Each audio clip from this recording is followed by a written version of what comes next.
content spinning. Content spinning, article spinning, it's one of the darkest things in black hat digital marketing or black hat search engine optimization. I'm going to share what it is, how it's done, and ways to protect yourself against it. Ahrefs wrote a great short article on what is article spinning or content spinning. This is what they said. It's the practice of rewriting someone else's piece of content to create what seems to be an original piece. Article spinning replaces words, phrases, and sentences with alternate versions to make the content look original to search engine crawlers and website visitors. By the way, it's done way more for just SEO nowadays. It's also done for social media or videos, so many places. The purpose of content spinning is to quickly generate large amounts of content that won't be recognized as plagiarism. Article spinning is black hat SEO, and such it goes against the spam policies of Google Web Search. Under the section Spammy Automatically Generated Content, you will find the following example of what Google recognizes as spammy auto-generated content.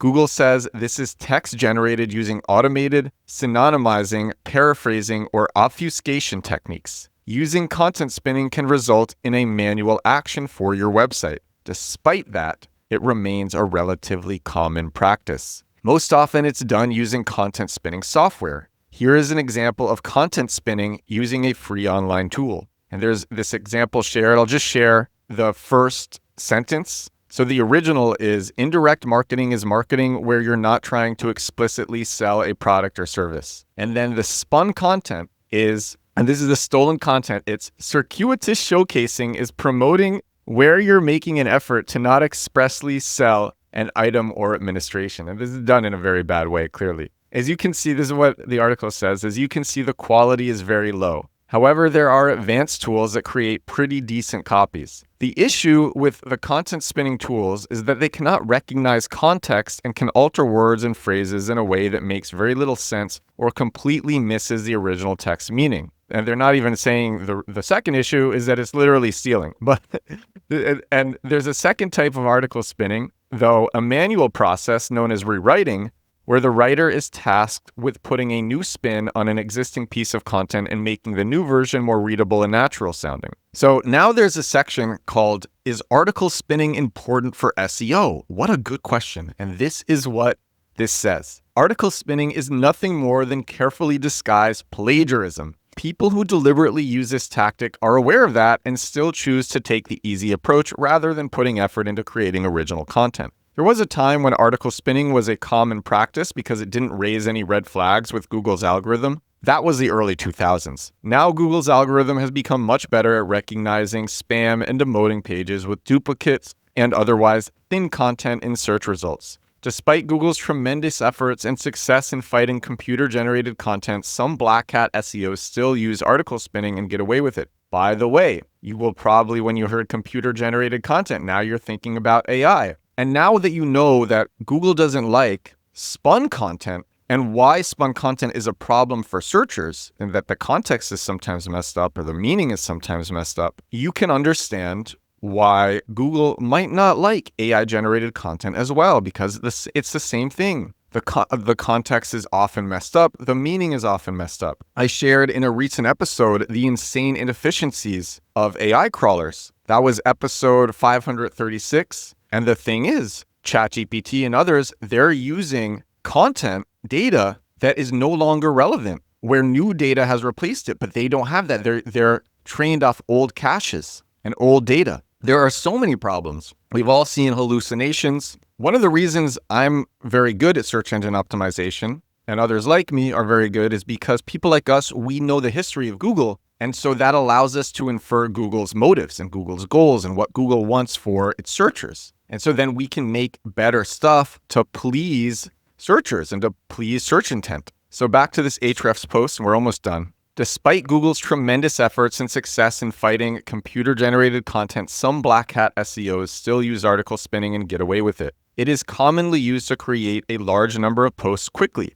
A portion of these posts may rank for certain keywords and drive traffic to the site. Another common use is low-quality link building, where spun articles are distributed across different websites for money as an alternative to guest posting. But while content spinning can save you time and help you temporarily boost your site's rankings in SERPs, the lack of authenticity and value to the reader will eventually give you away. This type of content is created for the search engine. The reader's experience is rarely, if ever, considered in the process. In most cases, articles produced by content spinners can't fool actual readers, even if they somehow manage to trick search engine algorithms. Besides, the potential consequences are rarely worth it. If Google recognizes your content as low quality, computer-generated content, it'll ignore the page, it won't be indexed or shown in the SERPs. Google has a site-wide quality rating for a website. Featuring low-quality content, such as Spun content, could potentially harm all the other pages on your website, even if they feature high-quality, relevant content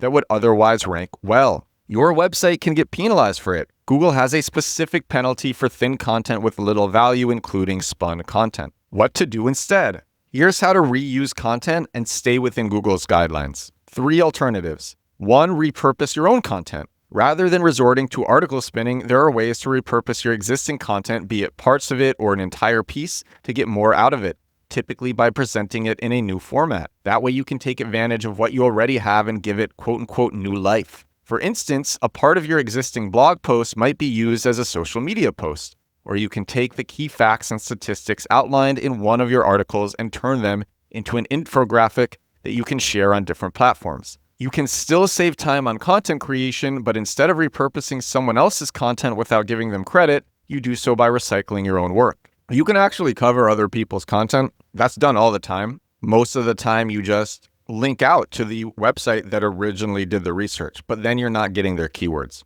If you want to get their keywords, the way to do it in an ethical white hat way is actually there's 2 ways to do it. Ooh, this is good. Okay. Way number 1 is the hard work of do your own research and do better research and put together something better and go after the same keywords. That's way number 1 if you want to get someone else's keywords without doing article spinning. The other way is you share their results in a video, in a YouTube short, because YouTube shorts, and I've shared this so many times now, are ranking so well in normal organic Google results. And you can just make a ton of shorts in a couple of minutes, targeting these keywords, sharing this person's results, sharing this competitor's results. You can even give them credit in the video. Why not? But it's still your brand that's getting shown in Google's results. If they were making videos sharing their own research, they'd be shown, but they're not. And you're making videos sharing their research and giving them credit, but it's still your brand that is shown. That is crazy.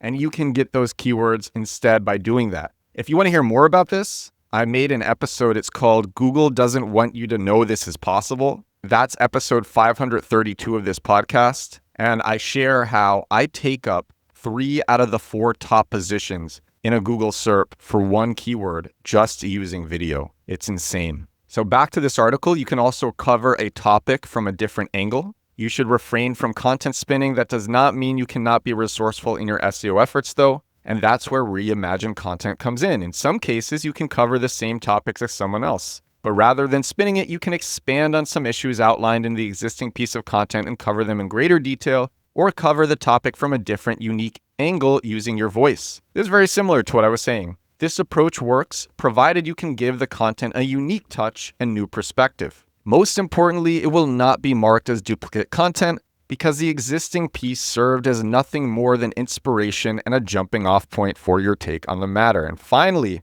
you can republish older articles. Republishing an existing post is another alternative to content spinning. The best candidate for this would be underperforming content that's not ranking particularly high in the SERPs for its primary keyword, that is at least 12 months old. Republishing here means rewriting your article from scratch or updating 70 to 80% of its content. There are several reasons to consider republishing older articles, the most notable ones being it gives an older piece of content exposure to a new audience and increases the chance of getting traffic. It is an opportunity to update your old content with up-to-date data and facts, and it is faster than creating content from scratch. But I want to get into how do you protect yourself against content spinning, because the reality is it still works. It actually still works. It's harder to do now, but it still works. People do it all the time. People spin other people's content. They put it on Reddit and it ranks above the original content because it was put on Reddit or it was put on Quora. It's put on some platform that's given priority right now. Or people are doing it with YouTube shorts, like I just said, or they're doing it with longer YouTube videos. How do you protect against this? This is my take on content spinning. Number one, it's important to understand that in any category of top of funnel content, content spinning, maybe not automated content spinning, but plagiarism, all that stuff, it's still a risk. A few weeks ago, I made a viral video about ChatGPT Pro, and how it's going to cost $200 a month. My hook was ChatGPT is now going to cost $200 a month. And that video got 6 million views. And then some top AI influencer, he just took my hook, made a video 2 hours after me using my hook. He follows me. I follow him. I respect his work. So I'm not naming him, but he took my hook. This is a reality. It's just something that people do. Another time, I made a video about Burger King's moldy Whopper campaign, where Burger King let a Whopper sit out for 30 days and filmed it with a time lapse to show it getting moldy, to demonstrate that they don't use artificial preservatives unlike their competitors. This campaign ended up getting 8.4 billion impressions and boosted sales. And I made a video about that. I think that video has gotten 20 million views, and some top marketing Instagram just took my entire script and had it read with AI. So this stuff happens. It happens in pretty much whatever format you're in, if it's top of funnel content. Or it could just be someone takes your content that's doing well, and then they have better initial marketing than you. We made the first play to earn game in crypto. Me and my friends, we invented play to earn as a genre in crypto. We made this game. It made $500,000 in the first 2 days, $1 million by the end of the first month. But what happened was, I didn't even know that gaming Reddit was possible. And some other developers, they took our entire landing page. We had monsters and they just changed it out for different creatures. They kept our copy, they kept our style, they kept everything. The only thing that they changed was our avatars, the only thing. And they knew how to game Reddit. And then they actually didn't make more money than us at the beginning, but then what they did is they used this to raise $2 million from Coinbase, and then they launched something that really was crazy. And I think it probably made $1 billion or something. So in lots of different scenarios, you're going to have plagiarism. You're going to have theft, especially for top of funnel content. It's worth understanding that. That's number one. Number two, now we get into protecting against it. So just know that this is inevitable, but you could focus on building a brand where it becomes harder. For example, if Gary Vee put out some piece of content and I liked his take and I changed his script a bit and then I read it, people would know because they probably saw Gary Vee first. They probably saw Gary Vaynerchuk's take first, and then they'd be like, you just stole what Gary Vaynerchuk said. And that's because he focused on building a brand over decades. So it's a lot harder for people to plagiarize and steal from Gary Vaynerchuk as a result. Another way to protect against content spinning: don't go after top of funnel content. Don't go after content where searchers are trying to learn about something. Instead, go after searchers who are trying to find a solution to their problems. That's bottom of funnel. They know what they're looking for, but they don't know the brand that's going to give it to them. Bottom of funnel content is typically unique to selling your brand. Not just this, it targets keywords that are low enough volume that they're often overlooked. They're ignored. These keywords are ignored because people are like, oh, it's low volume. They don't realize these keywords convert so well that one view on this keyword could be worth 1,000 views on a top of funnel keyword. These keywords are so targeted, so they convert so well, and they're targeting people who are cash in hand. So number one, these keywords are overlooked. And then number two, in order to target these keywords, you make a lot of bottom of funnel pages. Unlike top of funnel keywords where the content is long, especially if it's an article, it could be 2,000, 3,000 words long. With bottom of funnel, it's 400. It's 400 words long. It has more images. The images are reused across pages, but the people who are stealing the content, they don't know that. They don't know that there's a system. The black hats who are doing the content spinning, they don't know that there's a system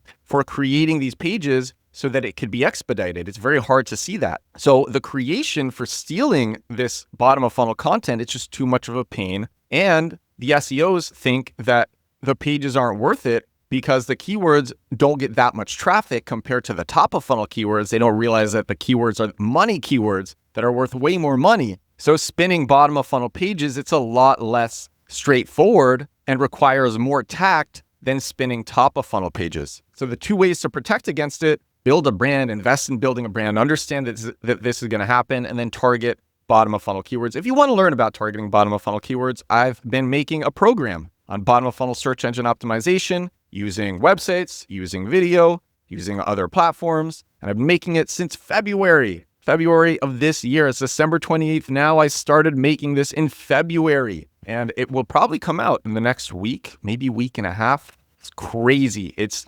amazing. And you can see that at compactkeywords.com. That's where it is, compactkeywords.com. And that is all for content spinning, article spinning, what it is, how it's done, and how to protect against it. This is episode 542 of my daily digital marketing podcast. Let me tell you about this coffee that I made, because I've been drinking it as I'm recording this. And it is crazy because I put tea leaves in the coffee grounds, and then I put this mixture. Oh, and I put cacao powder in it. And I put this mixture in a mocha pot. So this is cacao powder, tea leaves, and coffee mixed together and brewed in a mocha pot, and it is insanely flavorful. And then I brewed it really slowly to get more flavor from it. It's crazy. Anyway, I'm feeling great today. I hope you're feeling great too. Thank you so much for watching if you watched on YouTube. Thank you so much for listening if you listened on Spotify or Apple Podcasts. I will talk to you again tomorrow. Bye now.